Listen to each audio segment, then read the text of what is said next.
Salam sepak bola, teman-teman netizen atau warganet yang saya hormati semuanya. Welcome back ke konten terbaru dari channel YouTube Triple B. Dan di konten terbaru hari ini saya ingin memberikan analisa atau review dari pertandingan babak kualifikasi untuk lolos ke Piala AFC U23 antara Indonesia versus Laos yang berakhir dengan hasil imbang 0-0. Saya ulangi sekali lagi ya. Pertandingan babak kualifikasi untuk lolos ke Piala Asia U23 saya tambahin, yang akan diselenggarakan di Arab Saudi pada bulan Januari tahun depan antara Indonesia versus Laos yang berakhir dengan hasil imbang 0-0. Dengan hasil akhir ini teman-teman, berarti untuk sementara Indonesia berada di peringkat nomor 2 klasmen grup J di bawah Korea Selatan yang di pertandingan sebelumnya atau kemarin sore berhasil meraih kemenangan yang meyakinkan atas tim paling lemah di grup ini, yaitu Makau dengan skor 5-0. Tentu kita semua berharap sebelumnya agar timnas Indonesia kita yang level U23 ini bisa meraih kemenangan atas Laos. Karena memang dari segi materi pemain sudah sangat jelas timnas Indonesia U23 kita unggul daripada materi pemain dari timnas Laos U23. Dan memang secara permainan Indonesia jauh lebih unggul daripada Laos karena mendominasi jalannya pertandingan dan juga bisa menciptakan total belasan percobaan ke arah gawang Laos dan ada sekitar 8 peluang emas yang 6 atau 7 diantaranya itu on target dan diselamatkan oleh penjaga gawang Laos. Tapi kenyataan pahit lainnya, yaitu Indonesia gagal meraih kemenangan. Padahal selain juga materi pemain dari Laos ini adalah materi pemain yang berada di bawah Indonesia, juga Laos membawa mayoritas pemain-pemain muda yang usianya rata-rata adalah 19 tahun. Berarti dengan bermain sepak bola indah, ternyata Indonesia gagal meraih kemenangan. Dan bukan saja gagal meraih kemenangan, cetak gol saja gak bisa. Ini yang saya jujur bingung loh. Saya kan siaran ya, pertandingan ini semalam ya, yang disiarkan di SCTV dan juga di Indosiar ya, secara simulcast. Dan saya bingung aja gitu, kok para pemain sulit ya melakukan finishing. Tapi setelah saya siaran sambil tentu menonton pertandingannya, kan saya siaran dan menonton pertandingan, saya harus memberikan commentary ya, artinya play by play commentary. Jujur ya, saya baru selesai loh nonton ulang pertandingan ini full, kan bisa kita nonton ulang full. Ternyata baru saya lihat, loh kok para pemain kita lebih sering melepaskan syuting dari luar kotak penalti ya. Dan memang betul para pemain Laos itu kan membentuk semacam barikade ya. Atau ya istilah kerennya itu parkir bus ya kan. Kalau saya kan biasa memakai istilah lainnya parkir pesawat. Artinya kan banyak pemain nih di tepi kotak penalti. Tapi teman-teman paham nggak sih bahwa para pemain kita tuh sebetulnya punya kemampuan untuk bermain kombinasi passing? Ya dong, dengan kecepatan yang mereka punya kan, main aja tuh tektokan. Saya tidak mengatakan tiki-taka. Jadi jangan salah paham, main aja tektokan. Main tektokan, cepat cari ruang, coba untuk menerima umpan lagi dari temannya yang tadi sudah diberikan passing. Tapi berapa kali para pemain kita bermain umpan-umpan kombinasi? Kalau dari catatan saya, itu hanya 3 kali. Tapi tidak ada end product-nya juga. Karena final pass yang biasa diberikan itu tidak akurat. Artinya para pemain, ini nggak tahu nih ya, apakah memang bagian dari strategi atau instruksi dari pelatih Gerald Wenenberg agar ketika dapat ruang langsung syuting, atau memang merupakan inisiatif dari para pemain untuk lebih cepat syuting. Ya kan, ini nggak tahu nih, saya jujur nggak tahu nih. Karena saya bingung kenapa gak lebih sering main umpan-umpan kombinasi, karena itulah sebetulnya keunggulan dari para pemain kita. Dengan kecepatan yang mereka punya dan juga kemampuan mereka melakukan penetrasi. Karena banyak pemain kita yang punya kemampuan melakukan penetrasi. Raihan Hanan, Ivan Jansraven, bahkan Rafael Strijk, bahkan Arkan Fikri, ada Doni Tri Pamungkas. Kalau Kakang sih jujur lah mengecewakan, maka itu dia ditarik keluar kan. Di babak kedua dia gak main sama sekali kan. Kemudian yang main adalah Ricky Pratama. Nah, Ricky juga bagus kan sebetulnya penetrasinya beberapa kali kan. Tapi minim gitu. Nah, Ricky itu cuma sekali umpan kombinasi main tektokan. Padahal kalau lebih sering main umpan-umpan kombinasi tuh cakep juga sebetulnya. Karena memang model permainan seperti itulah yang diperlukan ketika menghadapi tim yang main dengan sistem low block, bertahan total. Dan memang Laos akan bertahan total. Emangnya sehebat apa Laos? Ya kan? Tapi jujur teman-teman, kalau saya merasakan nih, sepertinya pelatih dari Laos yang asal Korea Selatan, Ha Hyuk Jun, kalau nggak salah ya namanya ya. Jika saya salah, silakan kalian koreksi. Nah, sepertinya dia ini sudah mempelajari permainan dari Indonesia yang lolos sampai ke final AFF U23 lalu. Dan dia juga pelatih yang sama yang melatih Laos di AFF U23 lalu. Sepertinya dia sudah mempelajari, maka itu dia pakai sistem low block. Bahkan setiap kali ada long throw in dari Robbie Darwish, para pemain Laos tuh selalu bisa menghalaunya. Hanya satu kali saja peluang dari Indonesia dari long throw itu, yang ketika bola lepas dan Jan Schraven gagal memanfaatkan peluang yang dia dapat. Jadi sepertinya pelatih dari Laos ini sudah belajar, oh kita harus mainnya seperti ini. Yang penting kita dapat 1 poin. Karena bagi Laos 1 poin tersebut terasa seperti 3 poin alias kemenangan. Tapi bagi Indonesia, seri ini rasa kalah teman-teman. Jadi ya, boleh dong saya kecewa. Apa gak boleh saya kecewa? Boleh dong saya kecewa. Karena saya tidak menyangka, loh materi pemainnya sudah bagus. Materi pemain yang berpengalaman. Bahkan beberapa pemain yang sekarang berada di dalam skuad juga sebelumnya bermain di babak kualifikasi sebelumnya. Pada tahun 2023 lalu dan juga bermain di Piala Asia U23 pada tahun 2024.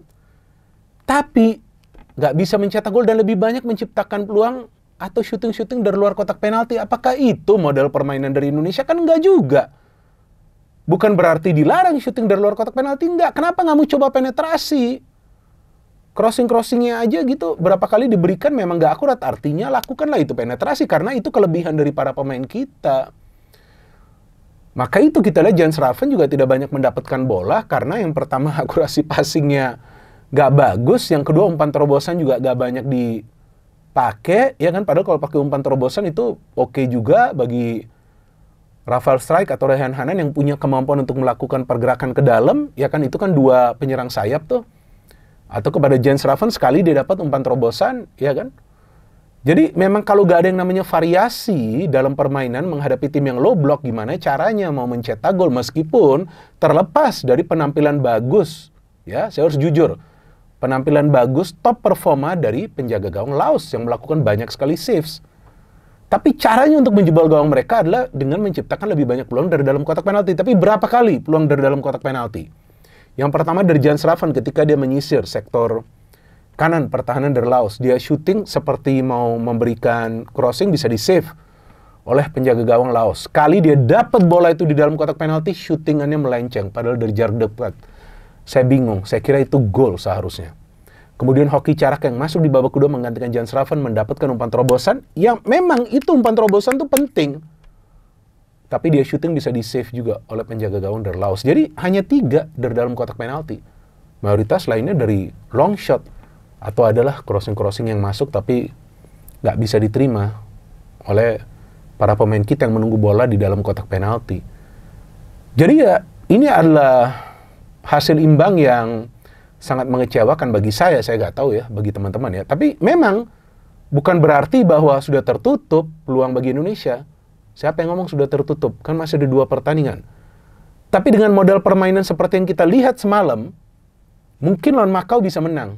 Karena Makau tim paling lemah. Tapi apakah lawan Korea Selatan bisa menang? Saya tidak yakin. Bukan artinya tidak bisa. Saya tidak yakin. Kenapa saya tidak yakin? Karena jika teman-teman perhatikan, itu semalam itu sebetulnya Laos di babak kedua ya, beberapa kali juga bisa membangun counter loh. Cuman memang merekanya aja gak bagus memberikan passing kan, sehingga bisa diputus. Kenapa? Karena kemarin itu kalau saya merasa ya, ini saya merasa, mungkin saya salah, itu babak kedua tuh sudah main total football. Sudah keluar menyerang semua itu. Semua, hanya menyisakan 2 center back yang juga ikut mendukung serangan. Ferrari dan juga Kadek, bahkan Kadek tuh babak kedua ya, babak kedua. itu tuh lebih ofensif, dapat dia sekali peluang placing. Ya kan, Ferrari pun maju ke depan. Itu sudah total football, tapi apa yang kita dapat? Nol. Dari segi gol, poin cuma dapat 1, tapi terasa juga seperti nol. Karena kalau mau lolos langsung harus menjadi juara grup. Jadi yang saya harapkan sebelumnya lawan Laos menang, nggak perlu 4-5-0. Kemudian lawan Macau menang, nggak perlu 4-5-0 juga. Kemudian lawan Korea Selatan minimal cari imbang agar minimal timnas Indonesia U23 kita bisa lolos sebagai salah satu dari 4 runner-up terbaik. Bukan artinya saya pesimis lawan Korea Selatan, enggak. Tapi cara bermain seperti semalam itu loh, yang membuat saya khawatir gitu. Dan build up dari belakang itu ada, tapi bisa kebaca karena terus-menerus diberikan ke sayap. Dan juga pada saat melakukan pergantian pemain itu sudah telat. Karena di babak pertama tuh kita sudah menguasai jalannya pertandingan, mungkin ball possession adalah sampai 70-75%. Tapi babak kedua masih dipertahankan untuk waktu yang lama, 3 gelandang pekerja di tengah. Yaitu Tony, Arkan, dan juga Lobby Doris. Baru kemudian dilakukan pergantian. Jadi agak terlambat juga ini. Gerald Vandenberg melakukan pergantian pemain yang lebih ofensif. Memang akhirnya dimasukin tuh semua penyerang. Kecuali si Salim Akbar Tuharia. Tapi sudah terlambat, Pak. Karena Laos confidence-nya tuh sudah mulai naik. Jadi artinya apa? Artinya kan bermain sepak bola indah, bermain total football, bermain ball possession, bermain dengan formasi 4-3-3 juga bukan jaminan bahwa tim tersebut akan menang. Tapi kan itu yang mayoritas dari teman-teman inginkan. Maunya timnas Indonesia kita mainnya sepak bola indah, mainnya menyerang, nggak boleh defensif, jangan pakai 3 center back, kemudian lebih banyak menciptakan peluang. Jangan banyak main crossing. Kan itu yang mayoritas dari teman-teman inginkan. Kok sekarang pada marah kalian? Banyak yang kirimkan DM juga ke saya. Tapi saya bingung, kok saya yang dimarahin? Kapan saya gak pernah netral? Saya tuh selalu netral. Ya maka itu kalau ada yang menanyakan kepada saya kenapa gak bisa menang. Karena yang pertama, pelatihnya telat mikir. Kedua, lawan tim low block, berani bermain ofensif tapi gak meminta variasi serangan. Ini kalau menurut saya, mungkin juga saya salah ya. Karena saya kan bukan orang dalam dan saya tidak punya orang dalam untuk menanyakan apa yang sebetulnya terjadi dengan taktik. Ya, ini saya katakan secara jujur. Jadi terlambat melakukan pergantian pemain, skema permainan yang mudah terbaca, dan mungkin juga tidak mempelajari secara detail permainan dari Laos karena pelatihnya sama. Ya dong, pelatihnya sama ini. Dan gaya main Laos tuh sama seperti ini di AFF U23 lalu. Kenapa gak bisa baca? Kalau bisa baca permainan dari Laos, seharusnya ada antisipasi dengan plan B, tapi gak ada. Melakukan pergantian pemain, tapi cara bermain berubah hanya melibatkan lebih banyak pemain yang menyerang. Ya mau main total football, mainlah sana, iya kan? Tapi tetap saja gak bisa mencetak gol kan? Kenapa? Karena variasinya gak dirubah, Pak. Ada juga kesalahan dari para pemain. Kita lihat, mereka banyak juga melakukan salah passing di sepertiga lapangan bagian penyerangan, atau sepertiga akhir, atau final third. Beberapa kali kontrol bola saja bisa lepas. Ada beberapa kali passingnya saja gak akurat. Padahal ada momen untuk juga membangun transisi. Tapi tentu kalau dari segi perjuangan, jangan ragukan perjuangan dari para pemain timnas Indonesia kita. Tetap perlu kita apresiasi. Tapi kan seperti yang selalu saya katakan, main sepak bola itu bukan saja pakai kedua kaki. Tapi juga dengan cara berpikir. Bagaimana caranya membuka kebuntuan. Nah, itu yang juga sulit dilakukan oleh para pemain karena diminta mainnya seperti itu terus. Ya enak juga para pemain Laos kan. Tapi yang saya gak suka para pemain Laos itu kemudian bermain kasar. Ini kalau ada VAR sudah ada pemain mereka yang kena kartu merah. Itu gak benar itu mereka. Kalau saja ada pemain kita yang cedera kan, gimana nanti lawan Macau dan juga lawan Korea Selatan. Ya, tapi ini bukan waktunya kita marah-marahan ya. Jadi gak perlu juga kirim-kirim DM marah ke saya. Saya gak suka hal-hal seperti itu. Karena selama ini saya netral dan saya selalu kritis. Tapi saya juga mendukung tetap perjuangan para pemain dari Timnas Indonesia U23 dan juga saya tetap berharap agar Timnas Indonesia U23 kita itu bisa menang lawan Macau dan Korea Selatan dan lolos ke Piala Asia U23. Itu sangat penting bagi para pemain kita. Agar kembali lolos ke Piala Asia. Masa setelah sebelumnya hampir lolos ke Olimpiade, kali ini masa lolos ke Piala Asia aja gak bisa. Ya kan? Jadi tentu dalam hal ini kita kecewa boleh, tapi jangan marah-marahan ya. Jangan juga membuat narasi-narasi yang negatif. Ini saatnya kita tetap perlu mendukung apapun hasilnya ya teman-teman. Tapi kita tunggu nanti lawan Macau dan juga lawan Korea Selatan. Dan memang jika teman-teman punya kritikan, kritik aja, gak ada yang larang. Ini negara demokrasi. Tapi kritikan Anda harus sopan. Harus pakai data dan statistik seperti yang tadi saya jelaskan. Nah artinya dalam hal ini memang Laos lebih unggul secara taktik. Karena dengan parkir pesawat kayak, parkir tanker kayak, parkir apa kayak yang mereka parkir itu di depan penjaga gawang mereka, terlepas dengan penampilan heroik penjaga gawang mereka, mereka bisa mendapatkan yang bagi mereka ini 3 poin. Namun kita sebagai supporter, kita tetap mendukung, dan saya berharap agar lawan Macau dan juga lawan Korea nanti bisa menang, agar bisa lolos sebagai juara grup dari grup J. Tidak ada yang mustahil teman-teman dalam sepak bola, tapi tentu pelatih harus belajar dari kegagalan meraih kemenangan melawan Laos, dan kemudian hajar itu Macau dan juga Korea Selatan. No hate, no politics, only football. Salam sepak bola.